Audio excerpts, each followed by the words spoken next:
नमस्कार, आप सभी का स्वागत है एक नए वीडियो के साथ। आज की जो वीडियो होने वाली है वो है शुभंकर मिश्रा, जिन्होंने सुब्रमण्यम स्वामी का इंटरव्यू लिया और उसमें उन्होंने संत आश्रम जो बापू के बारे में जो कुछ भी जानकारी दी है उसको आपको पूरा देखना है।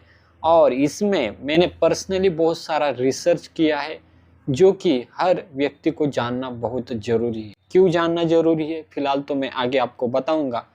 उसके पहले चैनल पे नए हो तो चैनल को जरूर सब्सक्राइब कीजिए और वीडियो को ज़्यादा से ज़्यादा शेयर कीजिए। एक और केस है सर जिसपे आपने इस काफी वीडियो को इंटरेस्ट पूरा दिखाया देख और लीजिए मेरे मन में हमेशा ये सवाल उठता है ताकि आसाराम आपको बापू का सच्चाई केस। पता चले। आसाराम जी के केस में जब मैं देखता हूँ एक तरफ गुरमीत राम रहीम है जो बार बार जेल से पैरोल पर बाहर निकलते हैं, अंदर आते आते रहते हैं, बड़े सवाल उठते हैं कि ऐसा लगता है कि वो बाहर ज्यादा रहते हैं, जेल में कम रहते हैं। एक आसाराम जी हैं जिनके अनुयायी अभी भी सोशल मीडिया पर डालते हैं कि उनके साथ गलत हुआ या इस उम्र का लिहाज करके कई बार जमानत मिल जानी चाहिए। वो उन्हें अभी हालांकि जमानत मिली है, बट इतना लंबा समय तक कंटिन्यूअसली जेल बाकी लोगों से बड़ा अलग केस लगता है मुझे उसके बारे में कोई बात नहीं करता। मुझे लगता है आप थोड़ा बता सकते हैं उसकी इनसाइड स्टोरी किसके आसाराम जी केस में। आसाराम में वो उसको जेल में डालने वाले दो लोग हैं।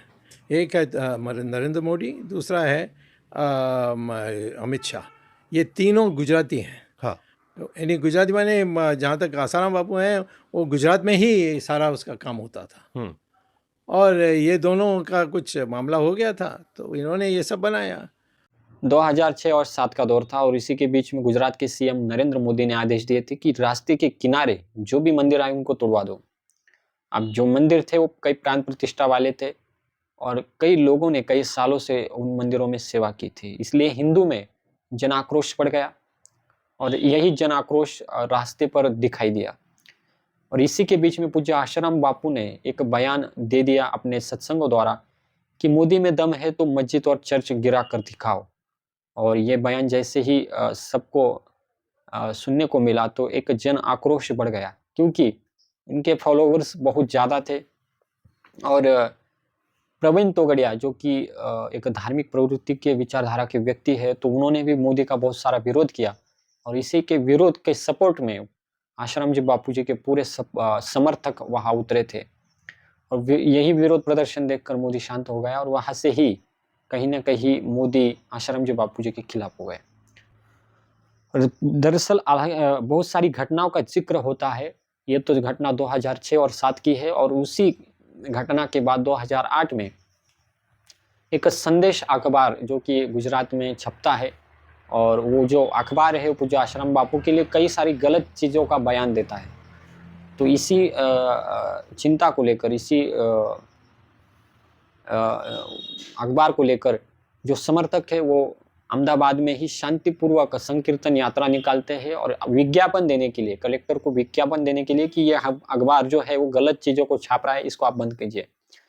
तो जैसे ही समर्थक निकले तो उन समर्थकों के बीच कोई ना कोई गुंडे घुस जाते और पुलिसों पर लाठीचार्ज करते और जो कुछ भी पत्थर फेंकते। फिर पुलिस वालों ने भी देखा कि ये तो साधक लग रहे, पर हालांकि उसमें साधक लोग नहीं थे, समर्थक नहीं थे। समर्थकों के बीच में जो गुंडे लोग थे उन्होंने ये पत्थरबाजी की थी और इसका खामियाजा जो है वो जो थे समर्थक थे उनको भुगतना पड़ा। कईयों को वो जेल जाना पड़ा और आश्रम वालों को भी बहुत सारी पिटाई हुई। तो उसके बाद भी कहा जाता है कि मोदी बहुत सारा क्रॉस हो गया आश्रम जी बापू जी के खिलाफ। All nonsense. इसमें मैंने सारे तथ्यों में गया अंदर और देखा कि इसमें कुछ नहीं है। मैं कोर्ट में गया और कोर्ट में जाने के बाद मुझे पता लगा कि एक दिन आसाराम बापू ने किसी और को एक ये दे दिया, वो कहते हैं वकील को क्या, केस लड़ने के लिए दस्तखत दे दी। तो मैंने उनसे पूछा कि मुझे आपने रिक्वेस्ट किया एक साधु होते हुए भी नमस्ते कह के कहा आपको मुझे कृपा मेरी केस आप करो। मैं लगभग ख़त्म करने वाला था इसको, यानी उनको बाहर छोड़ने में, और आपने जाकर ये कर दी। उन्होंने कहा कोई आया मुझे कागज़ दिया, कहा कि इसमें दस्तखत करनी चाहिए। तो मैंने कहा मुझे पूछते कि ऐसा आया कोई और दस्तखत चाहता। तो उस दिन मैंने छोड़ दिया उनको और वो फिर उसमें पिटे। Do you believe he is innocent? जो केसेस उनके ऊपर है, जहाँ तक वो रेप केस है Minor, जिस पे, हाँ। हाँ वो बकवास है। पॉलिटिकल वो कांग्रेस ने किया करवाया और फंस गई है। अब कौन उसके लिए बट वी खड़ा हैव सीन होगा? वीडियोस जहाँ पर पीएम मोदी भी उनसे मिल रहे हैं, आसाराम बापू से पुराने वीडियोस। नहीं, वो ना ये और एक टाइम पे जलवा था उनका। आसाराम में मुंह फाड़ के बोलते हैं और लोगों को पसंद नहीं आता। वो सही बात को सही बात को कड़वा करके बोलते हैं। तो इसके माने उनकी सब जो योगदान है, उन्होंने सारी जो क्रिश्चियन का काम गुजरात में हुआ सबको ध्वस्त कर दिया था। अब उसको कहना है कि इसने ये क्या लड़की का ये है, वो सब बकवास है। हम देखते हैं कि सिक्कों को दो साइड होती है, हेड और टेल, पर हम एक ही साइड देखते हैं। क्यों?